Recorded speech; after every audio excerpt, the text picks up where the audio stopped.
L-istqarrija maħruġa mill-Ministeru għall-Enerġija u l-Konservazzjoni tal-Ilma qalet li l-proċess ta' roħs tal-kontijiet ta' dawlu l-ilma mixi on track. Dak li kien gimmick tal-Millenju u Alice in Wonderland issa huwa realtà. Simon Busuttil u l-Oppożizzjoni ma jridux jaċċettaw dan u qed jipprova jfixkel il-proċess. Il-proġett tal-ġenerazzjoni tal-elettriku bil-gaż f'Dellimara qed jimxi skont id-direttivi kollha tal-Unjoni Ewropea u liġijiet ta' Malta f'dak kollu li għandu x'jaqsam ma' proċessi ambjentali, saħħa u sigurtà.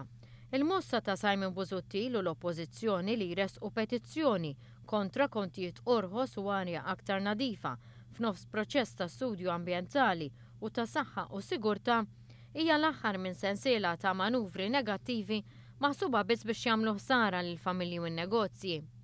L-iskop tal-Oppożizzjoni huwa biss li jbeżża l-istess kif ippruvat tagħmel qabel elezzjoni ġenerali u f'dawn l-aħħar 10 xhur.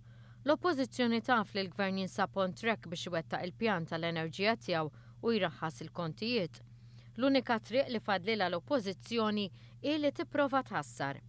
Simon Busuttil għadu ma femx li l-familji Maltin u Għawċin ivvutaw għal bidla fid-direzzjoni fit-tmexxija tal-qasam tal-enerġija, bidla fil-kwalità tal-arja u roħs fil-kontijiet ta' dawlu l-ilma. Li kien għall-Oppożizzjoni l-familji Maltin u Għawċin għadhom imwikkijin power station mażula minn fuq il-Yellow Pages li taħdem bl-aktar żejt li jniġġes il-heavy fuel oil. L-ola kontijiet ta' dawlu l-ilma fl-istorja ta' Malta u ena Malta falluta.